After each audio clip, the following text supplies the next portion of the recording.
Hey, dear friends, welcome back to my channel. This is Kenlyn and the Astro and Energy Report for the week of March 24th.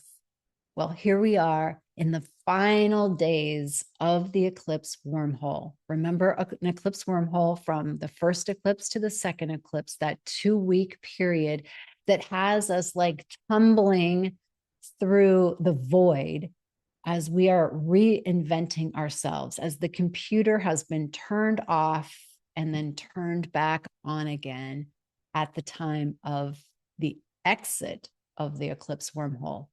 This time we started with a full moon lunar eclipse that was conjunct the south node. So it was like a triple release eclipse. And then we're moving into, on March 29th, a solar new moon eclipse in Aries. Aries initiating us into something new.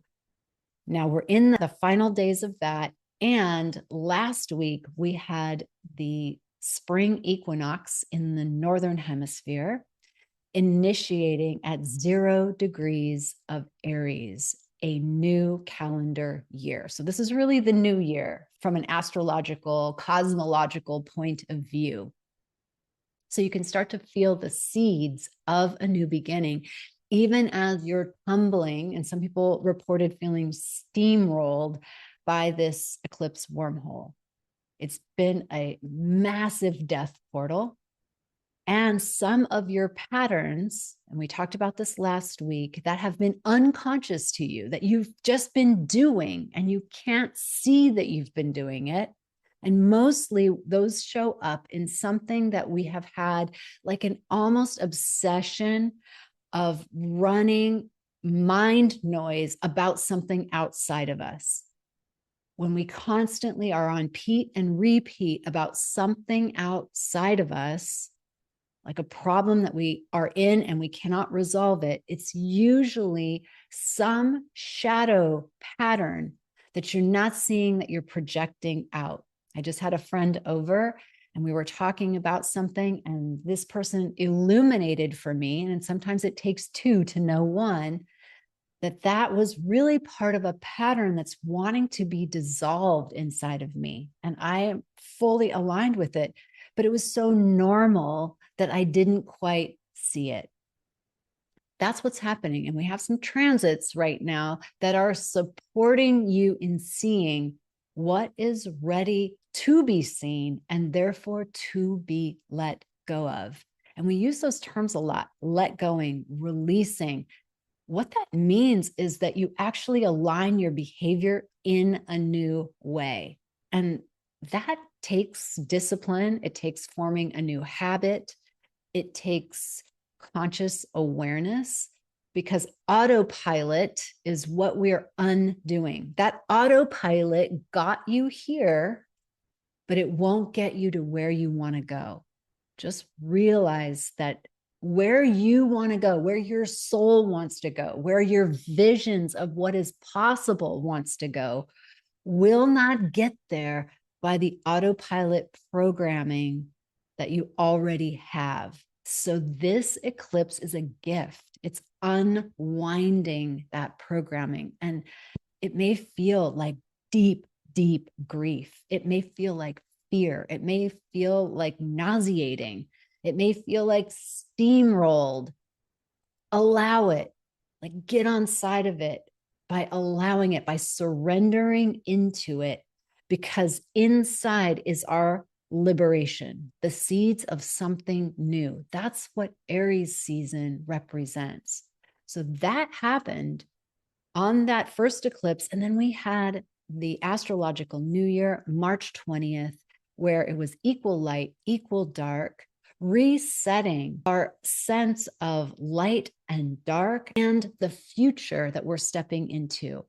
So whenever we take that snapshot on March 20th equinox, it's really portending the energy that we're going to be working with at some level throughout the year. And of course, there's many, many cycles, so we may not feel it like that, but it's good to presence that we've had 2 retrogrades. So the snapshot of Venus retrograde and Mercury retrograde as part of this equinox is telling us that for the next year, we're going to be in consideration. That doesn't mean things aren't going to move forward. In fact, they're really going to move forward. There's a lot of Aries motion happening. Mars will move into a different sign. So we've got motion happening, but we're in a consideration. So think of it this way, that who you're becoming, let's use it as a gerund. It's a verb, becoming. You're not like, I'm here and now I'm here. You're becoming someone new. You're evolving into that new person. It takes time. It takes consideration. It takes some experimentation. Who am I now? Let me play with this. Let me try this on. That's going to be happening for the next year under this snapshot from the equinox. So it's like always being in consideration around, does this bring me joy? Do I love it? Does it work for me? Evaluate it financially, evaluate it energetically. Does it cost me too much energetically? Where am I putting my time and my attention? The two things that I have total dominion over, that if I give away, leaves me disempowered, unless I invest in something that has energy return. So we're going to take the next year to figure out the answer to that question. And as we do, we're evolving ourselves. We're evolving our culture, because no longer are we willing to just throw our energy away or give it over to some collective shadow frequency like scarcity, like this is how you have to do it. No, we're actually breaking up with those kinds of rules. And that's Pluto. Pluto wants to seed a new societal structure that is not based on those old rules, and in fact is throwing all of them out. It wants innovation. It wants equality. It wants community. So we have to get rid of the structures in our head that have beliefs that have kept us from that. One belief could be the way that we live. Do you notice that in the first world, the developed world, we live in silos, isolated silos, especially like single parents living in isolated silos, trying to do all of the shit around the house for themselves, by themselves. It's not sustainable. How many people are exhausted, worn out, don't have time to contemplate, don't have time to be in communion with God, Goddess, higher self, nature? So perhaps those are some of the things that if we were living together, living differently together, then we might have more time. I remember watching a movie, I think it's called Happy. It was a great movie many years ago. And people living in community, in intentional housing, I think it was in Denmark. Yeah, I might be wrong about that, but I think it was in Denmark. The single mom reported that she basically makes dinner once every 3 months for the whole community, because there's enough people where dinner is made every night. And her kids get an opportunity to be with multi-generational people.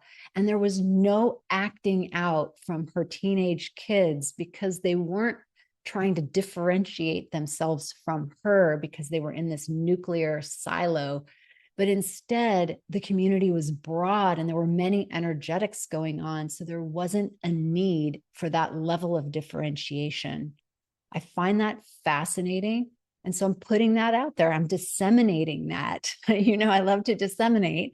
I'm disseminating that so that we can all hear that Pluto is going to say the way that we've been doing our society does not work. And of course, it'll take us multi-years to figure out, well, what does work? What's our new normal going to be? And that's part of this Venus retrograde, Mercury retrograde astrological signature for the coming year. Okay, now let's presence where we are vis-a-vis the future of this solar eclipse happening in Aries on Saturday. That's the day I'm moving. So initiating a new beginning by moving all of my stuff out of here and going on my own, I'll call it spiritual pilgrimage. Many things are hitting me in the 12th house. So it's about confronting patterns of my own undoing, but also listening to what wasn't able to be heard before. So find out where this Aries action is in your chart. If it's in your first house, it's about who you're being. It's about your entire life, really. It's a total reset of your entire life. That's why astrology can get very exciting, because it's personal as well as collective. Okay, so we have that eclipse happening, and then the planets will start to move out of retrograde. We'll start to understand more about what happens. New opportunities are coming to us in the areas that got unearthed, dug up, killed off, destroyed. New opportunities are coming. So this final days, Monday, Tuesday, Wednesday, Thursday, Friday, 5 days are excellent days to do shadow work. We started doing that inside of Your Divine Direction as our session 1, because we want to clear the slate. So that's why I presence it here. It's still time to clear the slate. We are in a death portal. Yesterday, I spent most of the day inside of the death portal, like really feeling it, doing deep shadow work, deep grieving. It's just on our collective menu. Because what I know about grieving is that it will wait for you. It doesn't go away. It will wait. And there is a time and place when you're, in the throes of something, like say you're ending your relationship and you're doing a lot of dividing of assets and financials and schedules, you don't really have time to grieve. But let's say when that's done, what happens? Give yourself some space, because you need to grieve. You need to cry it out. You need to feel it fully. You need to wail. And the cultures that actually wail, they're healthier psychologically because they let that stuff out. Otherwise, what happens is we have to slap an addiction over that grief. We have to numb out. We have to watch TV. We have to scroll social media. We have to work out. We have to be so fucking busy that our heads spin. We have to drink alcohol. We crave the next glass of wine, or smoke just to get the nicotine to calm your brain. I mean, think about it. Society is based on these tools of addiction, in and of themselves are generally not wrong, but when they're used to numb us out, they don't do us any big favors, just maybe temporarily, but grief always waits. And so I've just learned that as soon as I feel anger, as soon as I feel like I'm projecting outward, I know it's time to go inward. And that's what I did yesterday, to clear and clean that stuff out. We are in the next 5 days, big Shadowland material. So when I ask people, what do you do to do shadow work? Some people said they journal and meditate. That to me is not shadow work, because that's what you consciously are aware of. The shadow is what you're unconscious of. So tools like Byron Katie's TheWork, where she uses judging someone else as the way into yourself. Now, again, you can make any spiritual technology or tool, you can make yourself wrong with it. And you can do that with the work. But really, if you go from the come from place of how can it liberate me, I want to be free. So if I'm judging someone and I'm all caught up in their business, it's an indicator I have shadow material. And what better way, not to make me wrong, but to simply be free. And then I get to unwind. Once I've seen the thing, I get to unwind the pattern, the habit of that judgment, or what I do in response to that judgment. I might be a big fixer. So if I'm trying to fix someone, and that got Somebody brought that up inside of our cohort. If I'm trying to fix someone, that's a shadow. So then you get to go in and ask through inquiry. Second tool is inquiry. Why do I need to help that person? Because they're broken. Why do I think they're broken? And you just keep going down, drill down until you get to, because I feel broken. So I'm trying to fix the world by fixing other people because it's over here. But you see, if you don't do that kind of work and you just rely on journaling, you're going to be journaling about that other person, right? You're going to be meditating, trying to calm yourself and calm your mind so that you don't have those thoughts. But as soon as you stop meditating, you're going to have those thoughts again. You see how it works? The other way is the Enneagram. I love the Enneagram. I always say that the number that you are is the one that makes you the sickest. Right? Like you're like, oh, I would never want to be that number. That means you're probably that number because it's so deep. It's so unconscious. The Enneagram is a personality system. So it's looking at the development from your true self of your conditioned self. So yes, we can function at higher levels, but at the low and mid level, we're really functioning out of conditioning. And there's nothing more brutal than really reading your Enneagram, a really good interpretation of your Enneagram number. It's like laying it right on the line. And then you get to take that into reflecting on those patterns and how are they showing up. So, let's do an example of if you are people pleasing, people really get that that's a shadow. Yes, okay, I'm people pleasing, but why are you doing it? And the Enneagram says superiority, arrogance. I'm doing it because I know and you don't. Okay, that right there. And why? So then we can go deeper. Why am I walling myself off? Like over here, I'm protecting myself through being superior. Why? Well, because I feel so cracked and I don't want to admit that I have needs. So I take care of other people's needs, but really I feel cracked.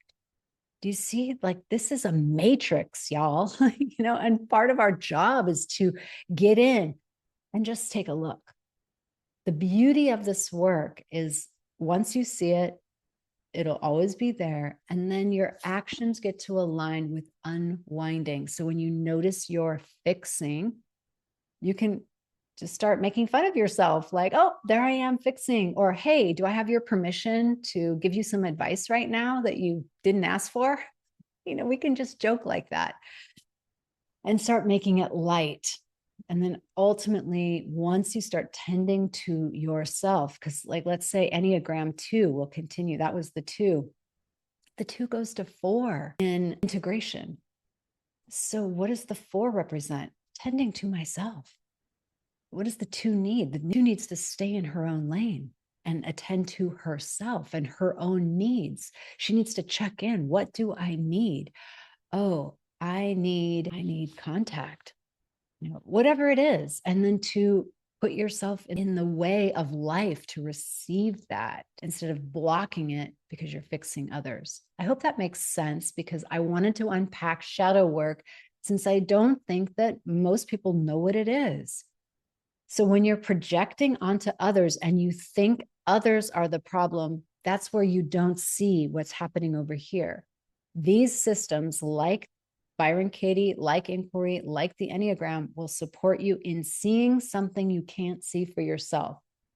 I also watched a movie last night with Jane Fonda, and it was about these older ladies, and they do this thing because they're such good friends. They do a tough love, and they call each other on the shadow pattern that they see.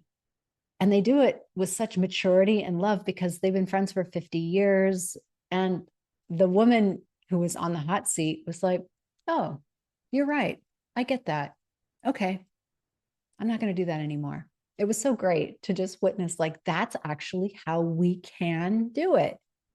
I get that I'm people pleasing and I'm not speaking my truth. Okay, great. I'm going to work on that.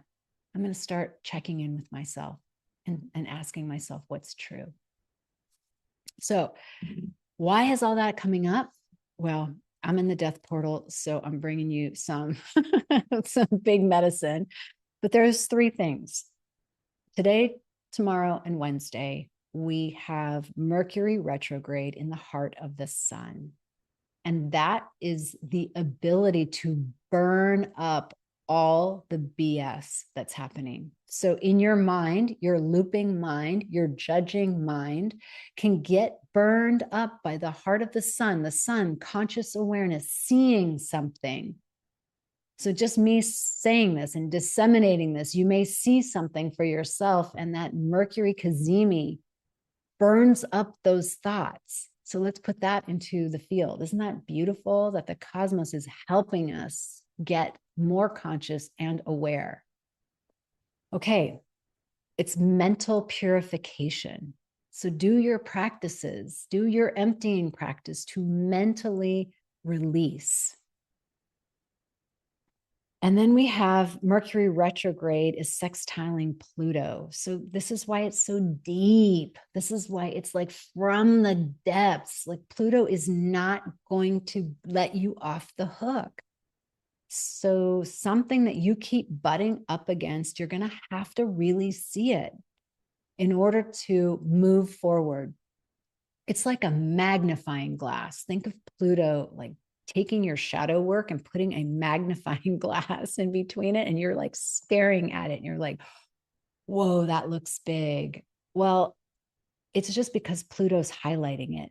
And Mercury retrograde, that's part of that consideration. Oh, okay, I see how that informed my autopilot, and now I'm undoing that. It's big stuff. And then finally, we have Mars squaring Chiron. So this is our dredging up these wounds, these victim consciousnesses, the place where I feel not safe. And so I created a victim story that had me not empowered in this storyline called being on planet Earth. I did that because of them. They made me. Listen to the language coming out of your mouth.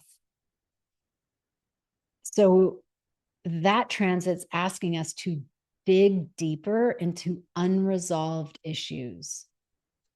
Now, here's something interesting. I was just listening to Lori Lothian on her astrology podcast, and she said this, that like, bing, as some of you know, I've been working deeply on the mother wound like my whole life. I hosted a mother wound class with Juanita, who just did an incredible job holding space for us to shed the mother wound. It's called Many Mothers, and it's inside of our network. You can still get it. So Lori said about the mother wound that to the extent you have mother wound issues, you will have money issues. Whoa, money and the mother. I think that was like a huge light bulb went off. I've never heard anyone talk about it like that. I've shared it in terms of my identity, of who I think I am. And yes, of course, that would be related to money, because the glass ceilings that we put upon ourselves are capped because of our self-concept. So think about these three transits that I just laid out, and particularly this Mars squaring Chiron as this mother wound getting healed, because we have now conscious awareness around it, and that heals our money story. So let's get to the root of the money story, get to the root of the abundance story. And it could be like what I see with my mother is this constant play of codependency. Like I'm sure we've had many, many lifetimes together. So taking on the burden of others, talk about this Enneagram 2 again, we're coming back to not being in my own lane, taking on the burden of others, that being a form of the way that I love. And now Venus retrograde asking for a new way to love. You don't have to love by taking on and feeling their pain. That is not empathy. Brene Brown says that very clearly in Atlas of the Heart, that empathy does not mean taking on someone else's problems, emotions, feelings around something. It's a totally different frequency. To have empathy means I know what that feels like. I have walked in those shoes. If I have, I mean, if you've lived long enough, you've kind of experienced a lot of wounding and heartache. And so you can just empathize. Yes, I've been there. I know how that feels. That's empathy. It is not feeling the feelings for other people. That's codependency. I really need to say that because we have a lot of empaths in our community, and I'm an empath. And my mother and I have a karmic agreement. From the moment I was born, I had this karmic agreement that I felt like I was here for her. I was here to protect her. I was here to save her. It wasn't till decades later that I was actually here for my own self. So you see all the unwinding of that mother wound pattern that had to happen and all the iterations of that wound. You know, me as an unconscious person trying to work it out in my own way. Oy. So that's the benefit of aging. You get to the end of that cycle. So however that bears witness with your own soul, take it on. This is the time to do this deep work, to resolve those patterns through witness, through action, to unwind them. Stop feeding the demon, in other words. Stop feeding that part in you. And tolerate the discomfort with a new identity. Letting someone else have their own experience, even if it's shitty and they're miserable, just being here in empathy, letting someone have their own experience is ultimately respectful. That's the unwinding, and it's uncomfortable. I want to fix it. I want to stop it. I want to make it better. You know how people say, if you're good, I'm good. That's codependent. This is big medicine. This is a big, big week. And we got 5 days. I mean, we got as much time as we want, but like in this eclipse wormhole to see this stuff, because we're planting new seeds and we do not want to take this with us. No, we want to be free. So to the extent you want to be free, get on it. Do those processes. I'll put them in the notes so that you can find some of those things a little bit easier. All right, sisters, I'm sending you so much love. Let's gather all the positive energy that we have generated here. And again, we beam it out and let's say it together. May all beings benefit from the merits of our efforts.